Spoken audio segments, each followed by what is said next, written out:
Hello friends, welcome back to my channel. இன்றைக்கி நம்ம நெல்லிக்காய் வச்சு ஒரு விடிவளம் ரெசிபி தான் பார்க்க போகிறோம். வாங்க வீடியோக்குள்ளே போகலாம். அதுக்கு முன்னாடி நம்ம சேனலை ஃபஸ்ட் டைம் பார்க்குற வியூஸ் ப்ளீஸ் சப்ஸ்கிரைப் பண்ணி வச்சுக்கோங்க. அப்போ தான் நான் போடுற வீடியோஸ் எல்லாமே மிஸ் ஆகாமல் உடனே உங்களுக்கு நோட்டிஃபிகேஷனில் வரும். நான் இந்த விடிவளம் பண்ணுறதுக்கு ஒரு 5 நெல்லிக்காய் எடுத்துருக்கிறேன். இந்த நெல்லிக்காய் சைஸில் பெருசாக இருக்கிறதுனால சதை நிறைய இருக்கும். ஆனால் இந்த நெல்லிக்காயில் சத்து கொஞ்சம் கம்மி தான். ஆனால் நம்ம நாட்டு நெல்லிக்காய் வாங்கினா அதில் சத்து ஜாஸ்தியாக இருக்கும். ஸோ மேக்ஸிமம் அதையே வாங்கி யூஸ் பண்ணிக்கோங்க ஃப்ரெண்ட்ஸ். எனக்கு மும்பையில் இந்த நெல்லிக்காய் தான் கிடைக்கும். ஃபஸ்ட்டு இந்த நெல்லிக்காவை நல்லா வாஷ் பண்ணி எடுத்துக்கலாம். நான் இந்த நெல்லிக்காய் ஊறுகாய் அன்னைக்கு தண்ணியில் வேக வச்சு தான் பண்ண போகிறேன். பட் இதுக்கு பதிலாக ஆவியில், அதாவது ஸ்டீமில் வேக வச்சும் கூட பண்ணலாம்.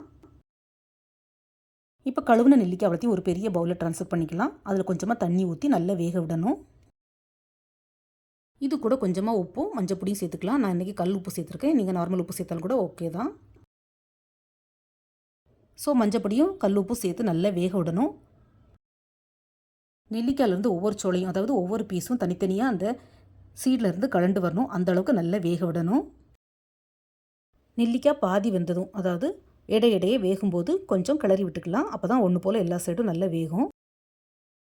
நெல்லிக்காய் நல்லா பருவமாக வெந்ததும் இந்த மாதிரி வெடித்து வரும். ஸோ இப்போ நம்ம தண்ணியிலேருந்து எடுத்து தனியாக ஒரு பிளேட்டில் வச்சுக்கலாம். இது நல்லா ஆறணும். ஆறினதுக்கப்புறம் இந்த சீடை தனியாக நம்ம உறுத்தெடுக்கணும். எக்காரணத்தை கொண்டும் இந்த நெல்லிக்காய் வேக வச்ச தண்ணியை தூர ஊற்றிடக்கூடாது. டயபெட்டிக் பேஷண்ட் இந்த நெல்லிக்காய் அவிச்ச தண்ணியை சுட சுட இப்படியே குடிக்கலாம். உடம்புக்கு ரொம்பவே நல்லது. நெல்லிக்காயில் மட்டும் இல்லை, நெல்லிக்காய் வேக வச்ச இந்த தண்ணியிலையும் நிறைய இம்யூனிட்டி பவர் இருக்குது. ஸோ எல்லாருமே இதை குடிக்கலாம். உடம்புக்கு ரொம்பவே நல்லது. நானும் இந்த நெல்லிக்காய் வேக வச்ச தண்ணியை வேஸ்ட் ஆகாமல் இதிலேயே நெல்லிக்காய் விடிவளம் பண்ண போகிறேன். ஸோ இது தண்ணி கொஞ்சம் கம்மியாக இருக்கிறதுனால எக்ஸ்ட்ராவாக கொஞ்சம் தண்ணி ஆட் பண்ணிக்கிடுறேன். இப்போ இதில் கூட கொஞ்சம் உப்பு சேர்த்துக்கலாம். நம்ம ஆல்ரெடி உப்பு சேர்த்துருக்குறோம். இருந்தாலும் ஊறுகாங்கும் போது உப்பு ஜாஸ்தியாக இருந்தால் தான் நல்லாயிருக்கும், கெட்டு போகாது. அதுக்கப்புறமா கொஞ்சம் மஞ்சள் பொடியும் சேர்த்துக்கலாம். கூடவே கொஞ்சம் நார்மல் மிளகாத்தூள், அதாவது தனி மிளகாத்தூள். அப்புறம் ஒரு ஸ்பூன் போல் காஷ்மீரி மிளகாத்தூள். இது ஜஸ்ட்டு கலருக்கு தான், காரம் சுத்தமாக இருக்காது. கூடவே கொஞ்சம் மல்லித்தூள் சேர்த்து நல்லா மிக்ஸ் பண்ணி இதை கொதிக்க விட்டுக்கலாம். இது நல்லா கொதிக்கட்டும். நெல்லிக்காய் இப்போ நல்லா ஆறிடுச்சு. அதை உறுத்து எடுத்துக்கலாம். நெல்லிக்காய் இந்த மாதிரி நல்லா வெந்திருந்துன்னா நம்ம கை வச்ச உடனே பழம் மாதிரி தனியாக கலண்டு வந்துடும் சீட்லேருந்து. ஸோ இந்த மாதிரி நல்லா வேக வச்சு எடுத்துக்கோங்க ஃப்ரெண்ட்ஸ். வெந்த நெல்லிக்காவை இந்த மாதிரி சீட்லேருந்து தனியாக உறுத்து எடுத்துக்கலாம். இதை இப்படியே போட்டு நம்ம ஊறுகாய் பண்ணலாம். ஆனால் பெருசாக இருக்கிறதுனால உப்பு காரம் டக்குன்னு உள்ளே இறங்காது. ஸோ நான் இதை கொஞ்சம் சின்ன சின்னதாக கட் பண்ணி போடுறேன். நெல்லிக்காய் ஒவ்வொரு பீஸையும் இந்த மாதிரி 2 துண்டாக கட் பண்ணி எடுத்துக்கலாம். ஃப்ரெண்ட்ஸ், நீங்கள் சின்ன நெல்லிக்காய் யூஸ் பண்ணுறதா இருந்தால் கட் பண்ணாமல் அப்படியே கூட போட்டு பண்ணலாம். எல்லா நெல்லிக்காயும் இந்த மாதிரி உறுத்து கட் பண்ணி எடுத்துக்கலாம்.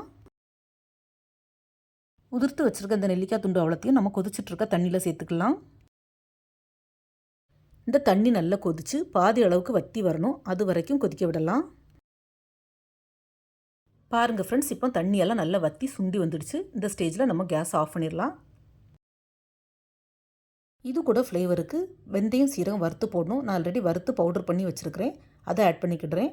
நீங்கள் இது இல்லைன்னா கடைசியாக நம்ம தாளிப்பு கொடுக்கும்போது ஒரு ஸ்பூன் வெந்தயம், ஒரு ஸ்பூன் சீரகம் ஆட் பண்ணி வறுத்து போட்டுக்கலாம். கூடவே கொஞ்சம் பெருங்காயத்தூளும் சேர்த்து நல்லா மிக்ஸ் பண்ணி விட்டுக்கலாம். ஃப்ரெண்ட்ஸ், வெந்தயம், சீரகப்பொடி அப்புறம் பெருங்காயத்தூள் இதுக்கு ஸ்கிப் பண்ணாமல் ஆட் பண்ணிக்கோங்க. அப்போ தான் ஃப்ளேவர் நல்லாயிருக்கும். நம்ம நார்மலாக மற்ற ஊறுகாக்கெலாம் தாளித்து கொட்ட மாட்டோம். பட் இந்த நெல்லிக்காய் விடிவளத்துக்கு கண்டிப்பாக தாளித்து கொட்டணும். தாளிப்புக்கு தாளிப்பு கரண்டியில் கொஞ்சமாக நல்லெண்ணெய் சேர்த்துக்கலாம்.